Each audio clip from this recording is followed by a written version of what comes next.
Why do Trump and Harris have opposite agendas for the Ukraine war and the Israel war? So Trump is a nationalist and a realist. Kamala Harris is a liberal globalist.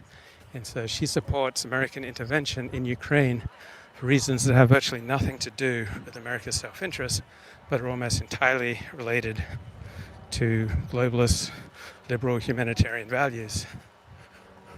Right? Donald Trump is not primarily motivated by globalist, liberal, humanitarian values. He's a nationalist and a realist. And so he recognizes that the hundreds of billions of dollars that we've poured into Ukraine are a waste, that there's no way that Ukraine can win its war with Russia. And it would be better just to have some kind of solution that stops the killing. Now, with regard to Israel, the Biden administration, basically since October 7, has wanted to de-escalate. Since the Hamas attacks that killed 1,200 Israelis and saw over 200 of them taken hostage, right? The consistent, strongest message from the Biden administration was for Israel to de-escalate, to not invade Gaza, to not invade Rafah.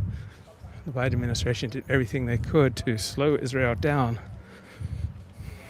and deter Israel from going into Gaza, going all through Gaza, going into Rafah, fighting Hamas on the ground, limiting Israel's battle against those who want to slaughter as many Israelis as possible.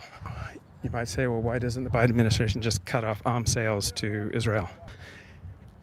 And I don't think that's politically tenable, given the power of the Israel lobby. I don't think the Biden administration ever had that capability. So given the limitations within which it was working, right, the Biden administration has done everything it can to deter Israel's forceful attacks on its enemies. Trump wants to give Israel free rein to defend itself, but wants to wrap up the war with Ukraine and Russia